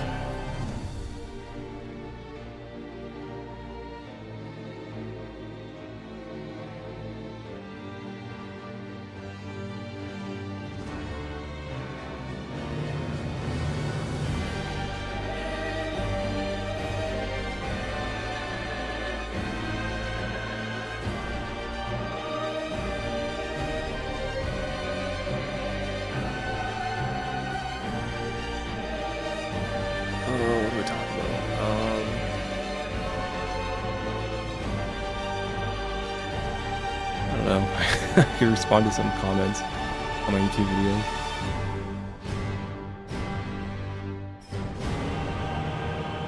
Oh yeah, on my recent video about me.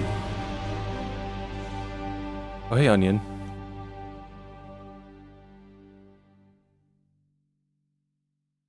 Hey, I didn't get the notification that you were streaming, so I'm catching up. I'm about 20 minutes behind though. That's cool. Thanks for joining in.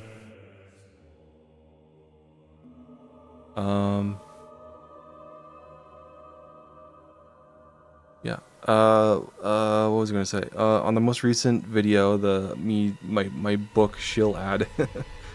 Yeah, I had no idea that ebooks were so cheap. Let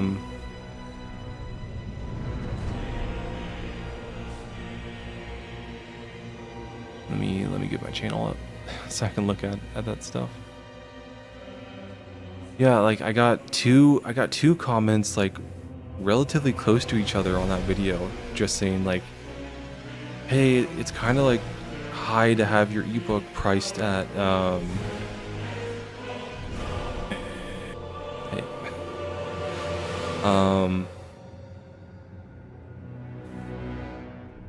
$20 is quite a lot of money for a new book from a first-time author, and the fact that it's not Kindle Unlimited means that the barrier to enter is such a hurdle unless you can guarantee the quality of the story is worth $20. And then someone else also talked about $20 being steep for an ebook, and I looked it up and like, yeah, it's not. Ebooks are pretty cheap, but like, so I looked it up. And you see how some of these are like 99 cents. So it's like, I looked it up and I saw that. And it's like, oh shit, like I way overpriced my book. And I can see like in the YouTube preview, I can see stuff I did a second ago. That's interesting. Maybe don't look at that, it's gonna distract me. But I looked at all these like ebooks and it's like, oh, it's 99 cents. And it's like, oh man, I crazy overpriced my book. And like, they're all right. I gotta lower it like immediately. But then, you know, you click on these and they're not 99 cents. They're on sale for 99 cents. You know, a lot of them are like $15 or higher. So I'm just like I'm just a little lost on like how to price it. I think having it at 10 is fine. I think that's a fine price to have it at. I'll just leave it there. But yeah, like some of these, like, yeah, like this Stranded thing. Yeah, it's normally $17, but it's on sale. And that's on Kindle Unlimited. Or no, it's $0 on Kindle Unlimited.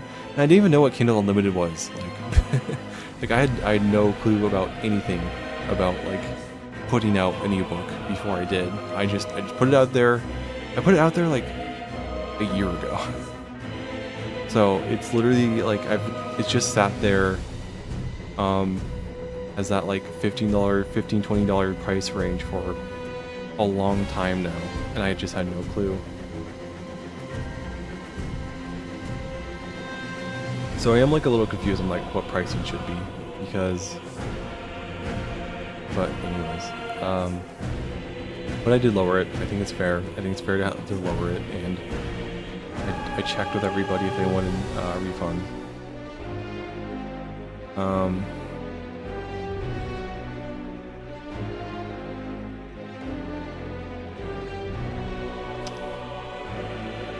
Yeah, what I do wonder though is that like, do people like go onto Amazon and set a price and then permanently put on sale or something, make it seem like a steal?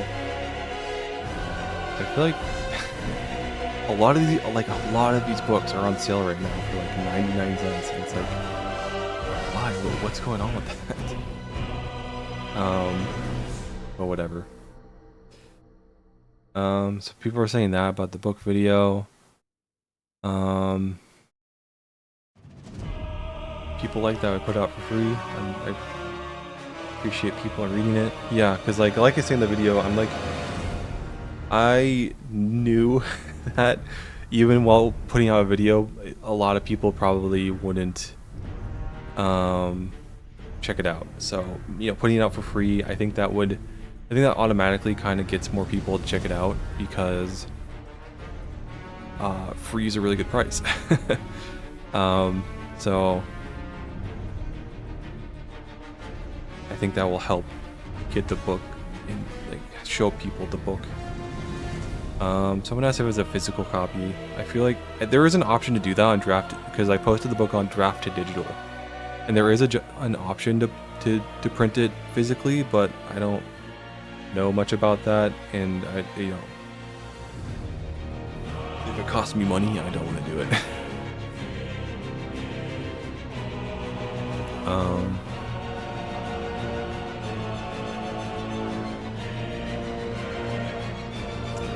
Any comments on that video? Let me see.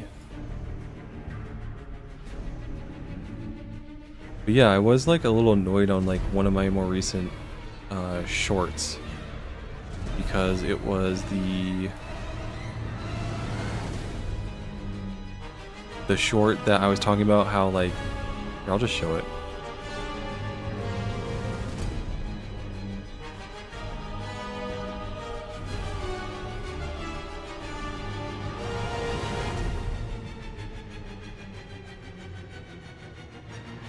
You know, shorts always glitch out. Most YouTubers sell plushies or t-shirts for their merch. Me? I'm offering you literature. I'm offering you thought-provoking entertainment.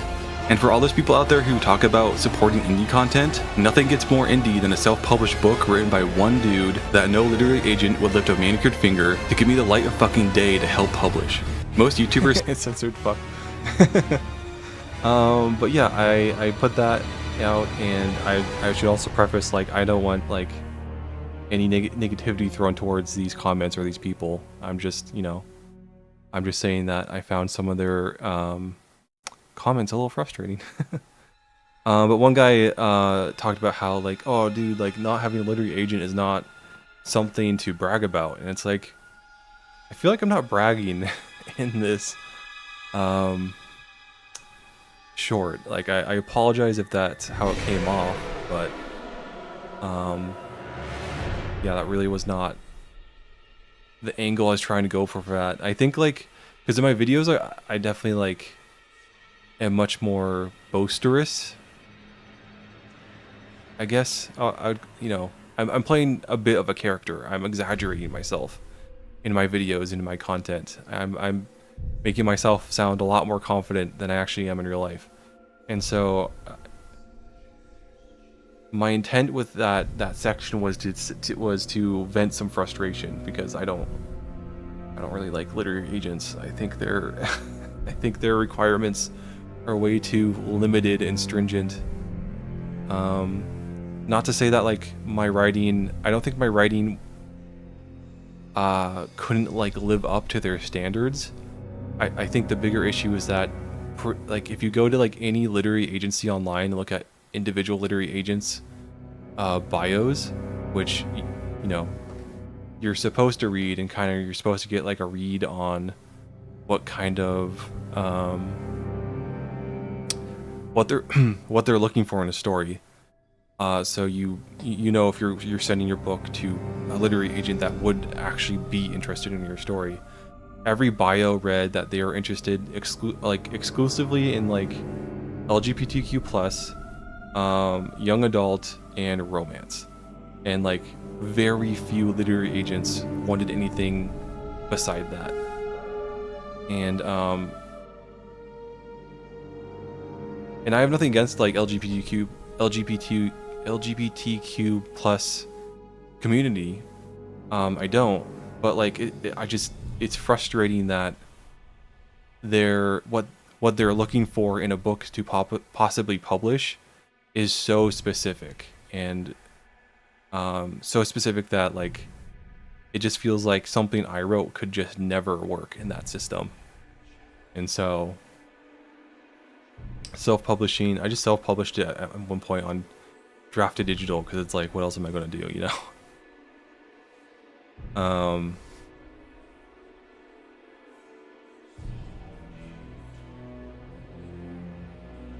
Don't really have any other choice. But like he said in his comment, like, oh, like not having a literary agent or an editor like isn't something to brag about. And it's like I literally just showed the clip. I didn't say anything about not having an editor. Like I had beta readers that did inline editing for the book. Like it's edited. In fact, one of my like big first revisions of my story that took me like a year to do or something was because my first beta reader told me that like, oh, you're speaking in a passive voice in your writing, and that's bad. It's like, oh well, shit. And so I had to like slowly, over a course of like, I don't think it was a full year, but it was like close. I had to go through and slowly change the wording on every little thing to make it so I'm, speaking in the dialogue, not dialogue, but in the book I'm speaking in an active voice, or writing in an active voice. And that was kind of painful to do. But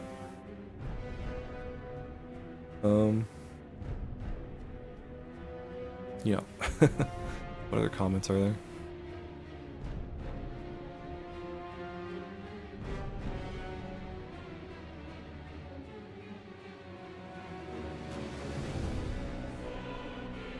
Someone noticed the Nathan Fillion body pillow, so that was nice.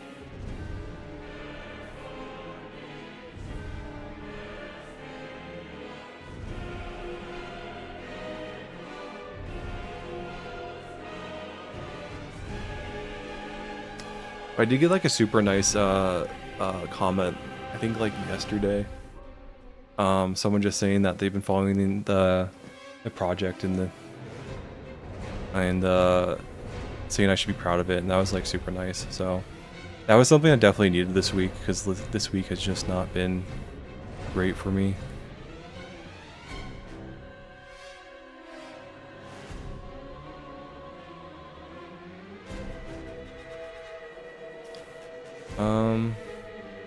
But yeah, I don't know. I think I'm at that in my rope. I don't know if I should go through comments. I feel like it just like is getting down in the mud.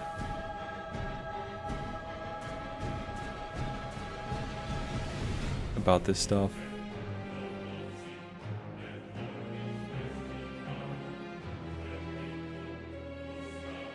Oh, but yeah, one guy was like, oh well, because in one of my shorts, I'm like, I'm not going to use pre-existing game assets to describe my book, because like, well, I mean, I primarily did that because I didn't want, I wanted the video to be short. I didn't want to make a 20 to 30 minute long video just describing my book, because I want people to actually, you know, read the book. And so,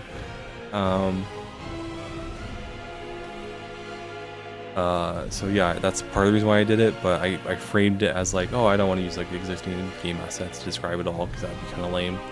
And one guy was like, oh, well, it's time to learn how to 3D model. It's like, bro, like, you know, these videos alone already take up so much time to make. Like, I don't have time to sit down and learn how to 3D model custom assets. I mean, I'd love to do it, but I just don't have the time. You know?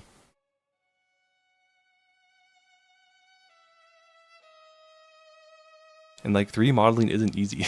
Like, it would take like a month to make like a single model. How slow I am at making anything.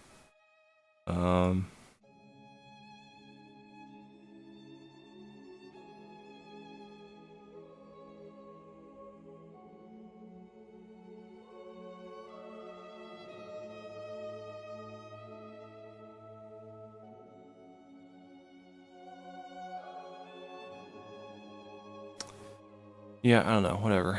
Maybe going through comments is a bad idea. I don't know. Any final questions? Or I think I'm just gonna end it there and go eat something.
Okay.